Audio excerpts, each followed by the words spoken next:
and welcome back to some more Chaddy Talks games. And I just beat the Kingdom Hearts Rechain of Memories, Reverse and Rebirth. Long ass title. But you know, it wasn't bad, but I wanted more. I wanted more from that experience. The Reverse and Rebirth, you know, I was excited for Kingdom Hearts 2 until they showed the screen of Riku. We play as Riku now and experience a whole new game. I'm like, okay, there could be some fire here. There could be some fire. And you know what's happening next, man. I can't wait for Kingdom Hearts 2. Shit, to Kingdom Hearts 2 we go.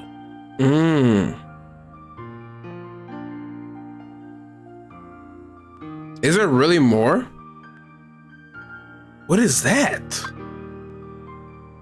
What is this? Is this more? How long is this?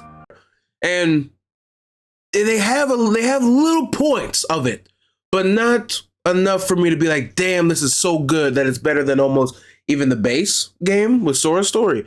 But at the beginning, an amazing beginning. I was feeling all types of way, freaking seeing all this sort of stuff. Like at the beginning, we get to see what Riku was doing in Hollow Basin, how he was doing. In Hollow Basin from Kingdom Hearts 1, essentially he was basically damn near taken over by Ansem, and then also being there with Maleficent as well every step of the way. And this voice that comes through to Riku telling him about all this sort of things that he's done, straight up saying that he left, that this is your room. And the voice was kind of laughing at him, saying like, you left your friends, your family, your home, all for a room. It's a nice room, but for a room. What the hell is this? Everything is just how I remember it. Even this room. It must be nice being back in your old bedroom. Old bedroom? Was this Tessie's Island? Think of all the memories? You again. Sorry, but these memories, I could do without it. Maleficent gave me this room. Okay. So she did, and you lived here, tempted by the darkness she offered. You cast away your home, your friends, everything, but at least they gave you a nice room. So that's what you get, and just the darkness? Stop talking. Damn. That's actually funny. So you just straight up say you cast away your family, your friends, and your freaking home just for a damn room. But at least it's nice though. And Riku sort of just takes that and starts to realize what really is happening. Or what I should say is what we are realizing what Riku was going through at that time, where Riku was all alone. Him wanting to be shrouded in darkness, to be stronger. With that, he secluded and casted away everything else just for that. And you get to see how that reflects by him only having a room. It's a nice ass room, you know. Maleficent, she got money by putting spells on people, but with that, he's just alone. He doesn't have nobody to converse with, talk to, anything like that. And I like that we're able to see that. We're able to straight up see him, like his perspective on everything, and him basically react to that perspective as well on like what he was going through at that time. And carrying on more and more, we realize this voice is Ansem. Like the darkness within Riku is still there. Ansem is still in there, wanting to take hold of Riku again whenever he gets to that point. And at the beginning, like Riku's like saying that that's never gonna happen. It's not gonna happen ever again. He realizes, and I'm happy that he realizes what has happened whenever he did shroud into darkness, that he loses his friends, his family, his home, everything that had some sense of meaning to him just for this darkness, this power that he realized that he shouldn't have went or gotten because of everything that came after. And it was really nice and refreshing seeing a character like that seeing his events from Kingdom Hearts 1 and him wanting to change. And I'm you can say this, I'm a simp for people who want to be better. I'm a simp. I love seeing people be better and strive to be better because it's something that is meaningful. Where you could say it's probably like the easiest, simplest main trope ever for any sort of character. Yes. But does that mean it's bad? Not at all. And I think like seeing it through Riku here is really nice because Riku he doesn't want to be put in that situation ever again, to ever be alone again, to be like the only person he has is himself and he has nobody else he can really count on and depend on to help him through anything. But after that, we fight Ansem, beat that ass, but Ansem's like, okay, I'll always be here because no matter what, at some point in time, you're going to be using the darkness and I will take over you. And Riku's just saying, no, that's not going to happen. Amazing beginning. I was over here thinking like, this can be some hot freaking fire because we're focusing on a character that we don't really know much about. And he's only just like the villain of Kingdom Hearts 2, like villain, like, and to see this different perspective playing as him, having a new set of skills, amazing skills that are way different from Sora's. And I'm like, okay, we're at a good point right here. But this is where I really did not like it. And I start thinking, it's like, why are they doing this? So after that, we go through all these other worlds, the same other worlds as in Sora's side of the story. But this time it's with the worlds that Riku actually appears in. He straight up appears in Araboth, Neverland, Monstro, and what was the last one? The last one was Freck. I don't remember the last one. Let me look at my notes. Traverse Town. And you see, because he makes a clear appearance in there. I like whenever they use those worlds, and completely different set of worlds from how Sora's story began. But with those worlds, Riku's actually in there. And me thinking back to like Hollow Basin, he's actually going to see like what he's been doing, what's been happening through this perspective now, like him experiencing and watching what he was doing at that time. And it didn't happen at all. It really did not. And it sucked. Sucked badly. Like, I think they just completely missed the mark with it. And to where, like, especially with Traverse Town and Neverland, those two in particular, like Traverse Town, Riku seeing Sora have these quote unquote newfound friends that Maleficent was basically telling him that he forgot all about him and Kairi and only cares about these new people he met, and Riku gaining that sort of hatred and dislikement. That's not even a word, but hatred of Sora a little bit, because it seems like he completely forgot about where he came from and his friends. And it really was sad not to see him like watch that straight up, like see him at that moment experience or watch what he was doing. Because this whole time, me playing Reverse Rebirth, I'm like, I want Riku side of the story. I want Riku side of the story to see this character that we don't know much about. Like, we only know a little bit about him, for him to like grow more to make it be like, this guy is like top tier. And also, I missed a completely different fact. Let me reverse back to what I said, is that after Riku has beat Ansem, Ansem was about to take his heart again into the darkness, but the person who came there to save him was Mickey, like the Majesty. I know y'all can't touch each other, but you're an illusion. A glimpse of light. We shook hands in our hearts, remember? We're connected, you and me. Guess we are. Damn, Riku really got the Mickey himself with him. No, that's actually mad fire, but that's actually really good. And it did something to me. To see this character who is alone, who is only dependent on himself to be able to do things, who's not able to look at others for aid, and for him to get aid by Mickey of all people. And what's so funny is that Sora being the main character, has Donald and Goofy, the two other main people from Disney. But for Riku, the second main character, I would say, to have Mickey, who is the king of Disney, on his team is so refreshing, or not even refreshing, but enlightening for them to see them make a decision like that, to actually have this main dude, like to have the guy who is King Disney to not be, or to be with the guy who's the second main character and the second guy from Sora.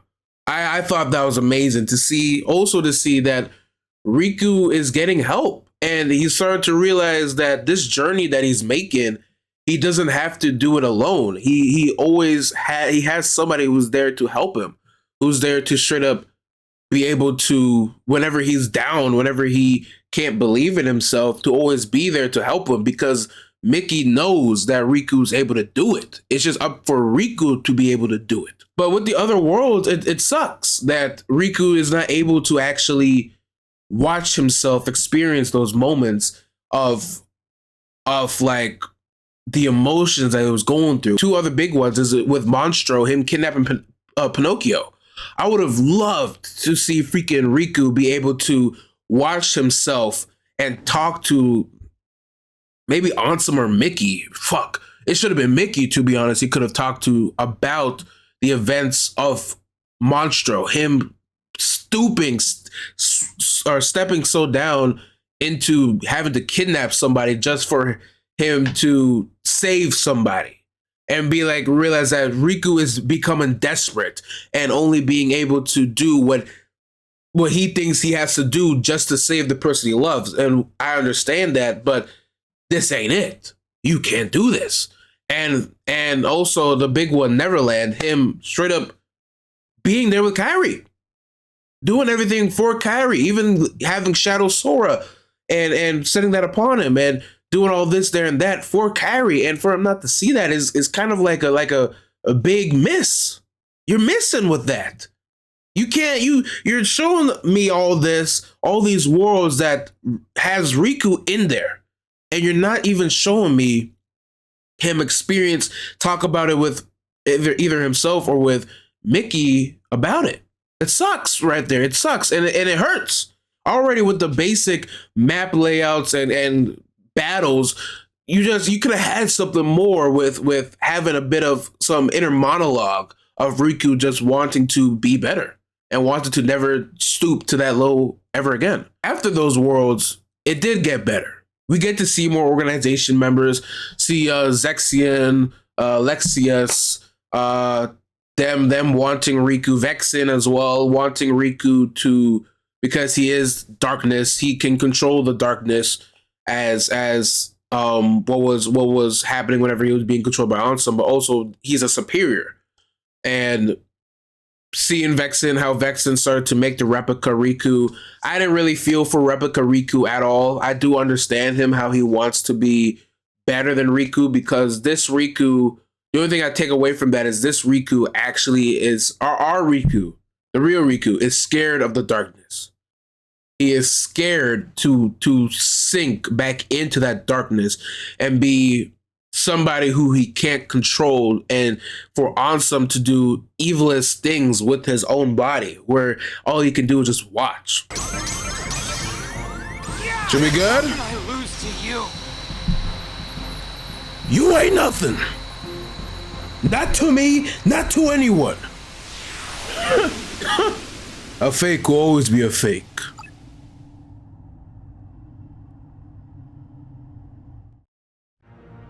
Hey, fake! I thought I heard you say you were gonna wipe the floor with me. Saying that you take control of your darkness. I'm still new. I'll get stronger and stronger. The next time we fight, you're finished. Then let's fight now! said, no, I'm too scared. Get your ass out of my face. It's nice having darkness on my side. You are so missing out. How could you be scared of something that can be so thrilling? Because of how much people he casted away because of it. He ain't trying to do that. You don't have nobody to even be with you. You nasty so bum. Real thing. Hope you don't miss me. Come back! You're good, homeboy Riku. Don't be looking into that too deeply. Don't sink back into the hole that you were previously. Ooh, damn! Oh, shit! I like that a lot, to see that Riku is scared. He is scared of what can happen when he stoops down to that low. And he doesn't want that to ever happen again. And no matter how much times I say it, I'm like, this is so good. They could have done more with it and make it be more believable with the other worlds. But that's besides the point. But fake Riku, I didn't really feel nothing from him. He did have his moments. We all know what we saw from the base game of Sora's story, how Replica Riku just wanted to be real, wanted to be his own person, wanted to be all this, and it just didn't do nothing for me. It really did not. Anytime, like, to be honest, anytime they and I like how they set up the Kingdom Hearts 2 a lot, but I think that they should just not have focused on the organization here and just focus on them a little bit. Like, I wish we didn't really see Larcene. We didn't really see any of that. Like only see Naminé a little bit. Like, I just want this to be only focused on Riku, and it is, but it's not as much as what I would like. But yeah, we go through him. Also, Riku coming to terms, like, at that point, the more and more he goes, the more people he fight, like organization members. He fight Loxias. Easy fight. Literally anything with this fixed system. Like, this is a fixed deck that we get every time. You have like a card flush where, like, if you stack the same card with the enemy's card, you get to basically do like a big slate on them. I just spam my way, beat Lexius's ass straight up, and just called it a day. Like, I could just easily spam. It's a cool concept, but they don't really choose to actually. Maybe they just didn't, or maybe I don't know. Maybe I just think out of the box where I just like, okay, I could spam this and do it in this amount of time. But I do, but it's like seeing Lexius that these organization members now want Riku as much as they want Sora, because it seems like their superiors want them because they want Riku because Riku can control the darkness. And what we find out is that these organization members, they can't. The whole reason why they wear the cloaks is so that the darkness won't be able to come for them. And it's funny that they can't control it. And I wonder, like, what is their goal in all this? But that's besides the point. But yeah, we beat Lexius, and then he does a big attack on Riku, and Riku gets controlled by Ansem, and Ansem kills Lexius. And with that, you get to see what will happen if Riku can't control his body, if he can't control his actions and his heart. And every single time that happens, what's cool is that Mickey always comes through to save him. And Riku may see it like he's being dependent on somebody for help and how he can't do things himself, but he needs to understand that with anything, you need people to help you, or at least get you in a position for you to be better. And that's all what Mickey is doing at this point. Like, Mickey, he's coming to meet up with you, but all I can give you is this little piece of light. Lexius? Riku, I can see your heart. Mm-hmm. No, it's not. Darkness this foul could only... Your heart gave into it. That's it. Remember me. Take hold of this. Let me bring out your light. To your heart. Ansem!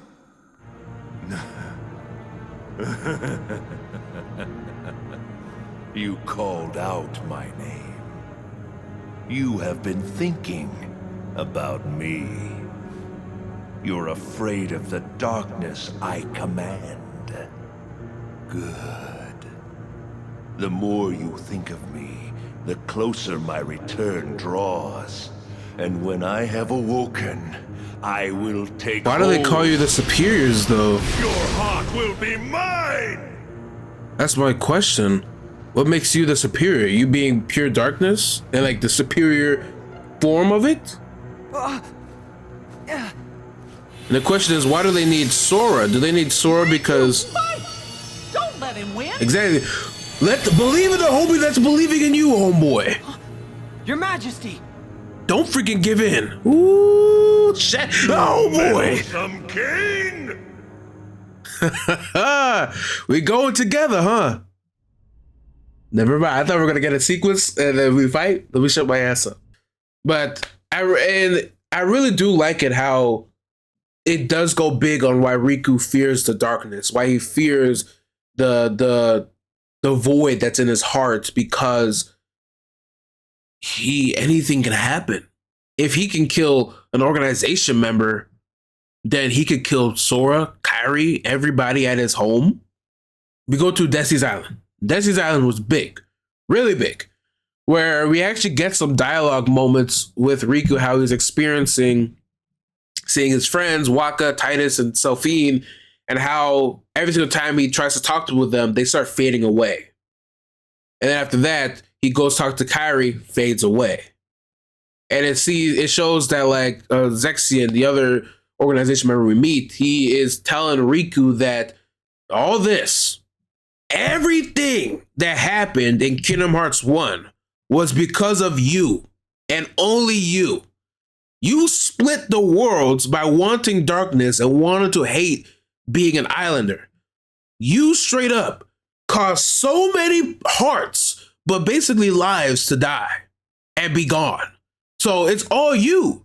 And it's building upon Riku's like fear of being able to straight up sink down in the darkness, or being scared to sink down in it, to be able to do that again and realize that that's what he did.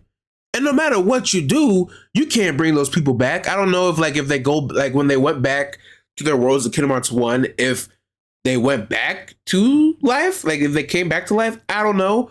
But either way, those actions, you committed those actions. You did. All of the islands you grew up on were sundered, scattered. Many hearts were forever lost to the darkness. Because of what you did! What did he do? Did he call upon it, pray upon it? Being an islander, so you opened the door to darkness and destroyed the islands. It was you! Okay, well, damn. You were pulled into the darkness then, and now you belong to the darkness. You should look at what you truly are! Homeboy, don't freaking fall for that shit. You got the homie Mickey on your squad, man. He believes in you and believe in yourself. Trust and believe. That's all you can do. You're working to be better, so you won't commit such actions ever again. And I'm like, this is some hot freaking fire. Where we get to see Riku start to have a feeling where like he is scared. He feels like he can't even show his face to his friends. Like if he ever wants to meet back with Sora, he's scared that he can't even show his face to him because of all the things he's done. He can't even go back to Desi's Island because he's worried that he's not going to be taken in again and be cared for. And it does something to the soul where Riku starts to fight Sora, which was Zexion, which was Zexion, and basically builds upon that freaking inner trauma even more. Even more it builds upon it, where he starts fading into the light. But the person who saved him, which was Namine, was a version of Kairi saying that straight up, be brave. Don't fear the darkness, because the darkness is always a part of you. It's something that you can never let go and let it leave you, because it's unique and specific towards you. It's up to you on what you want to do with that darkness that defines how you carry on with your actions coming after you, or coming after this event.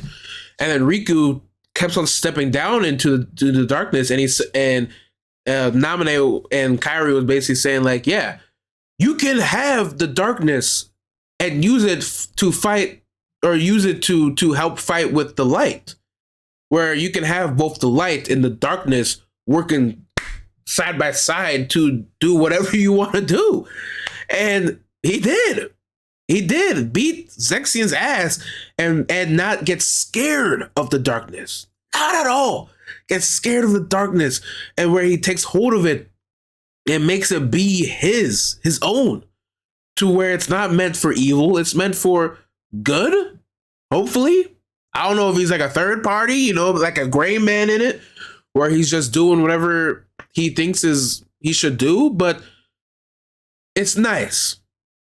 It's really nice seeing that this character is not a character who will be good. Riku can be good, but he's not going to be as good and heartful as Sora. He is somebody who has sunken into the darkness and is trying to be better. And instead of forgetting about what he was doing in the darkness, he takes ownership of it and makes it his own. And I think that does a lot. It does a lot. And to see after that, he defeats Zexian. After that, he meets this guy. He goes to Twilight Zone, or Twilight Town, this other town, meets this guy named Diz. And Diz say you have to have a decision. You can have a decision.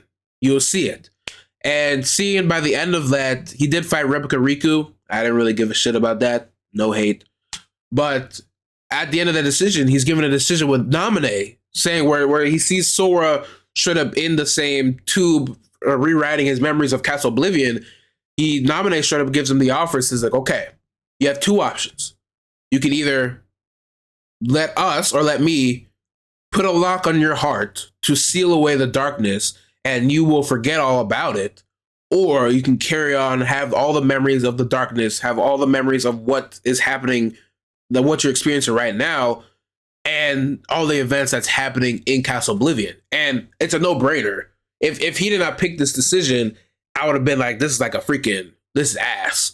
But he picks a decision where he wants to remember the darkness. He wants to carry on with what he's doing now. And what's even better is that he goes to fight Ansem, to straight up tell Ansem that this is mine. I'm not yours to torment and puppet and control. I am me, and I will, no matter what, prove and defeat you that this is all me right here. And I'm like, this is some hot fire. And what's even better is that when we do the Ansem fight, I did lose a couple of times. I spam. What's nice is he finally meets up back with Mickey, where Mickey tries to tell Mickey like, I'll fight Ansem alone. I will. And when we do the first phase of Ansem, him beating Ansem, but then being shrouded in darkness, and then Mickey's there, comes through, is like, you may want to do this alone. You may not want my help, but can I just help you a little bit? A little bit.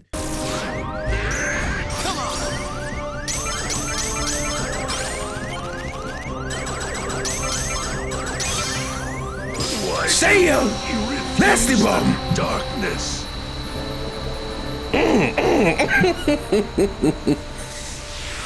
On that ass. We were just waiting for when you would be defeated, not for when I would lose. Insolent brat! Don't give up now, homie Riku. That's all you. with Mickey. Mickey's watching you. Don't fail the homeboy. Ooh, shit. Damn, homeboy, you really killed him on a chocolate. The end. This is hardly the end. Is there a second phase or something? You bum? Your darkness, I gave it all to you. Oh, there probably is if Malusha got a second phase. Shadow lingers. Someday, I will return. You never will. But knowing all these organization members, he'll probably show up again. So, is this a second phase? Sora. Don't give in, homeboy. Use that light that you have in you. Use that light. And the homie Mickey's light. Believe in you and yourself. I know you wanted to do this alone. But he can't let it happen. Mind getting a little help, do ya? Ooh, shit. It does something to the soul seeing Riku get help by others. It's really nice. I ain't about to lie. It's really nice seeing Riku get help. The fight, I don't give a shit about it. Easy, it's spam. It doesn't take that much for me to freaking do what I have to do. But the message of it for Riku is saying that you can have people be there with you on your journey of being better, on your journey of being both the light and the darkness. Not one or the other, but both. And it did something to the soul. It did something to the soul. And I was really happy that Riku did not fall into either the darkness or the light, because what has happened to him in the darkness, what he's experienced with using the darkness, having to rely on it heavily for him to be able to do whatever he wants to do, he doesn't forget about that, because that's something that you have experienced straight up firsthand, that others, not even these damn organization members who can't even control the darkness, who wear this damn black cloak looking all sinister and menacingly to hide from the darkness because they can't control it. Riku can control the darkness. That's why I'm guessing they call him and Ansem the superior, and this other guy I think that they're maybe talking to, unless Ansem was part of the organization, I don't know. The superior, because they're able to take hold of the darkness. So I wonder if the organization are even, what is their goal? What is their goal? I don't know.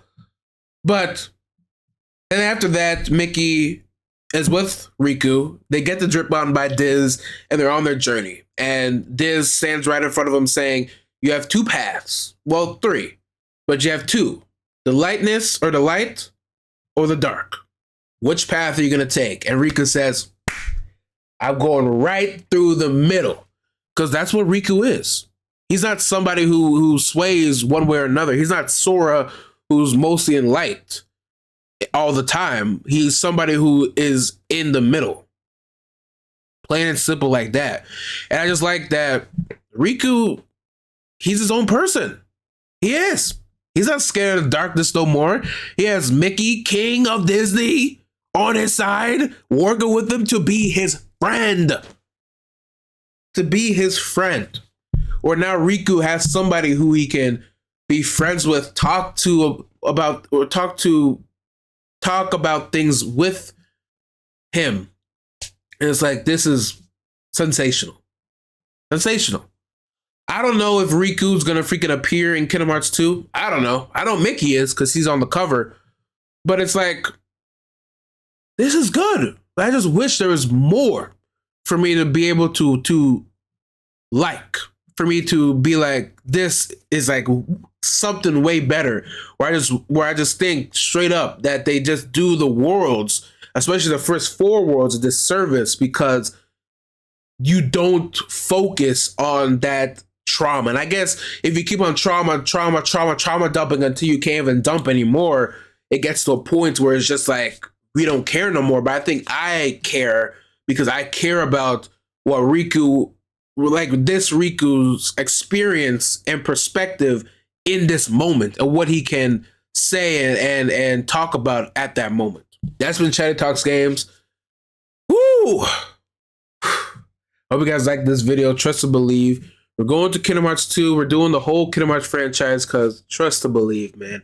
I know this game has the soul in it. I know it does. But all right, man, that being said, hope you all enjoyed and stay safe.